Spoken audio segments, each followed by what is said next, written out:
Boa noite a todos e a todas que estão aqui, quem está em casa. Eu estava aqui pacientemente esperando e ouvindo as coisas. Primeiro, eu preciso de esclarecer para as pessoas que perguntam nos grupos de WhatsApp, na cidade ou nos espaços, o que me legitima estar sentado nessa mesa e fazer essa luta? Primeiro, o que me legitima, porque eu fui durante anos, e está aqui Beatriz Cerqueira, que é testemunha, anos contratado como servidor designado no Estado.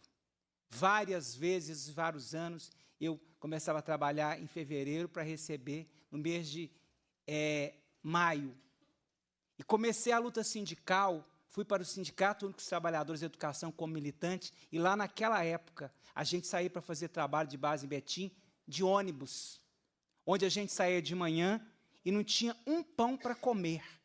A gente rodava as escolas a pé.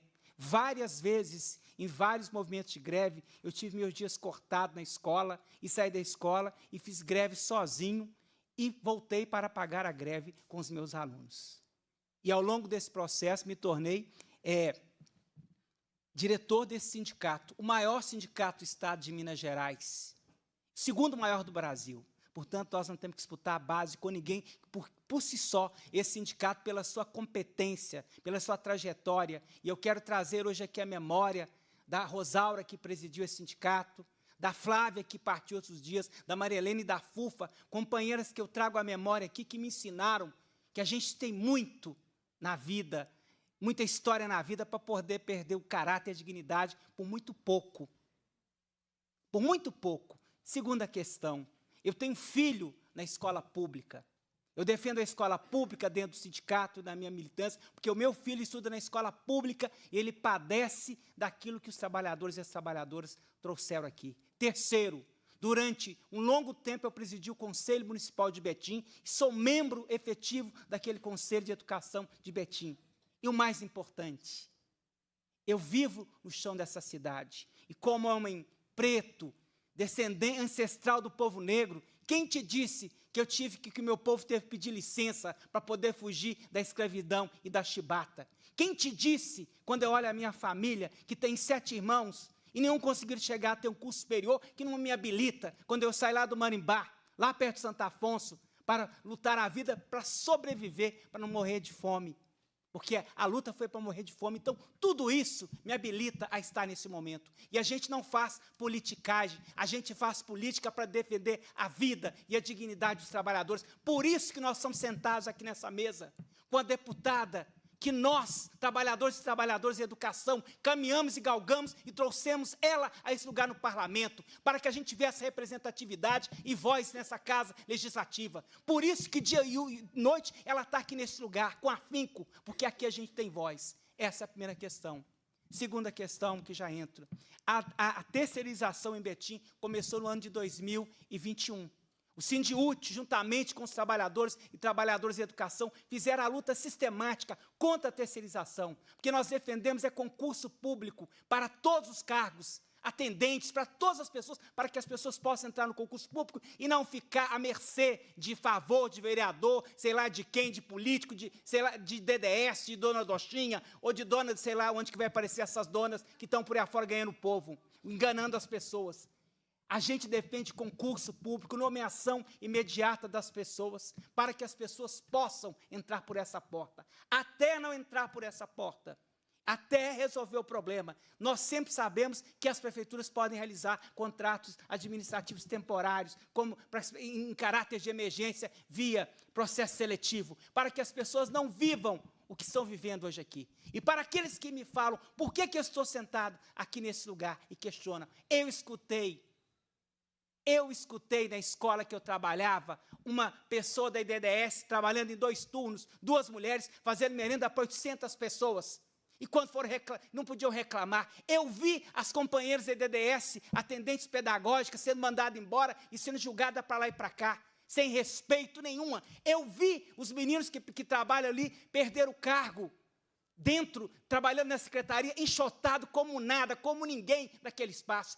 A privatização da educação é isso, precariza o trabalhador, não deixa ter representação sindical, carrega o dinheiro, porque o objeto aqui dessa audiência é que a IDDS cumpra o que é devido aos trabalhadores, porque ela assinou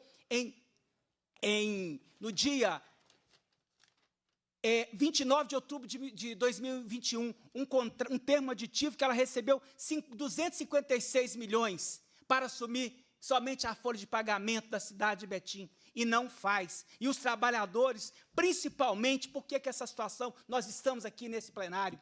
Porque essa é a audiência de mulheres, mulheres pretas, trabalhadoras, periféricas, é porque as mulheres é que estão aqui nesse lugar como a grande maioria, porque se fosse qualquer outro lugar da sociedade que tivesse, ou qualquer outro lugar da nossa sociedade tivesse a grande maioria de homens, a conversa seria outra, porque é coisa de subalternizado, mas as pessoas não esquecem o seguinte, porque quem tem fome tem pressa, quem não tem direito, quem tem o direito aviltado, ele quer receber esse direito. Por isso que em solidariedade a vocês, quando nós fomos procurados, e eu pessoalmente, pela história de luta, eu resolvi o seguinte, acampar, quando eu cheguei naquela assembleia, no dia 8, onde as pessoas estavam correndo na porta da empresa, não tinha nem comissão, organizamos uma comissão, imediatamente nós comunicamos ao gabinete da deputada Beatriz para que pudesse fazer uma intervenção, e fomos para o Ministério do Trabalho. Lá, houve 2 reuniões em que a comissão foi demitida.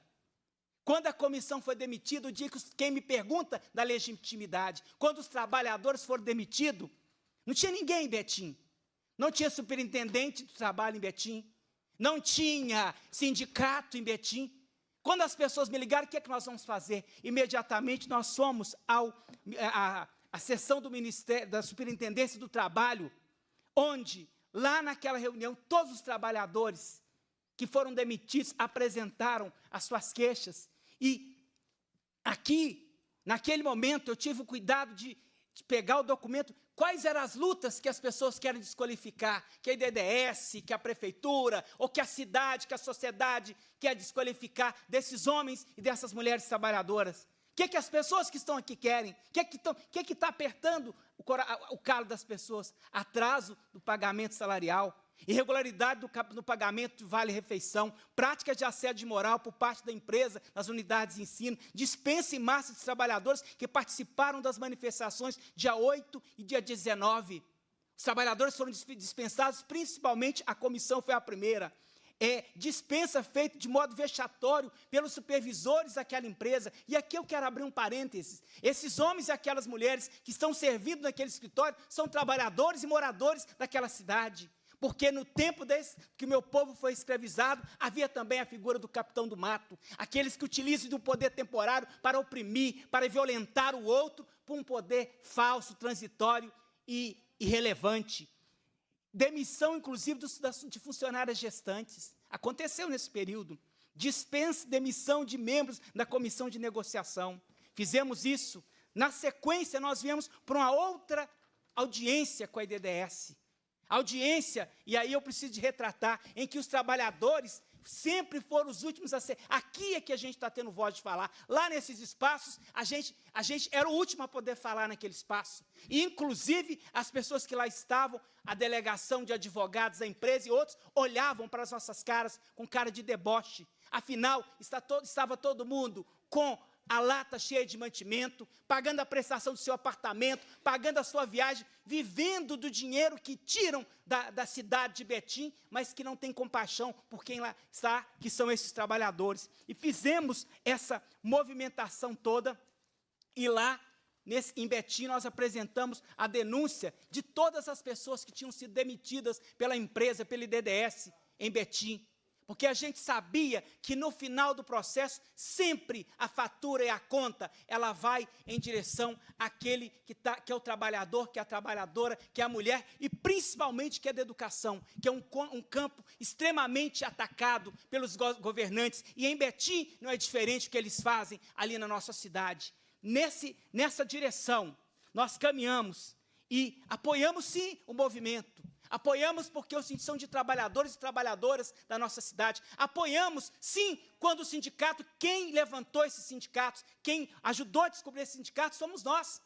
Fomos nós que levantamos e não podemos participar da assembleia, não podemos fazer coisa junto, que as pessoas não compreendem que nós não estamos lutando por base, por poder de sindicato. Eu preciso que a gente resolva aqui, a partir de agora, é a vida dos trabalhadores, porque essa empresa vai embora de Betim, essa empresa vai deixar um cano, um rombo para as pessoas, e aqui, olha bem, o povo, a direção dos sindicatos, os advogados, os funcionários, olha bem para quem está nessa assembleia, olha bem para essas mulheres que aqui estão, que é a ampla maioria. Pensa se vocês conseguem dormir, deitar refastelado nas suas casas, sabedores que nós não vamos lutar até o fim, porque são essa parcela da população que está ali subalternizada no processo de precarização em Betim, que é vergonhoso, mas que é o que acontece em Betim para as pessoas que me assistem, deputados, prefeitos, vereadores do estado afora, sociedade civil. Esse é o reflexo para as pessoas que vêm aqui na tribuna ou nos espaços do estado, defendem a privatização, a terceirização.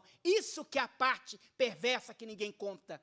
Porque, no final das contas, é isso que nós estamos vivendo aqui, ver o trabalhador ser vilipendiado nos seus direitos e ainda ser ameaçado no seu espaço de trabalho. E aí, nós temos que lembrar, Valéria já colocou ali, o Tribunal de Contas questiona a aplicação dos recursos na DDS 2020 a 2022. Nós temos também uma questão que o custo aluno aumentou na cidade. Como que a empresa não consegue pagar as pessoas que estão ali? E aí, o mais importante, essa luta que está aqui da DDS é uma luta de todo servidor público da cidade de Betim. Porque concurso, nomeação, as pessoas serem tratadas com dignidade e entrar pela porta da frente é respeito. E aí o mais importante que as pessoas esquecem, eu vou dizer para vocês, o que as pessoas não esquecem, que nós estamos, a eleição está logo ali na esquina. E aqui nesse plenário tem homens e mulheres que sabem o que está acontecendo em Betim. Não tem condição de nós trazermos para trazer para Belo Horizonte essa pauta que era fundamental para a nossa vida ali naquele processo. E só para terminar, é isso que eu queria deixar o recado, e que a gente siga na luta. Siga na luta, porque nada vem de graça, mas que a gente tem que fazer a luta junto até reverter essa situação em relação à vida de vocês, porque a vida de vocês é o salário e a dignidade que está em jogo. Muito bem, obrigada, Zé Luiz. Eu vou agora ouvir as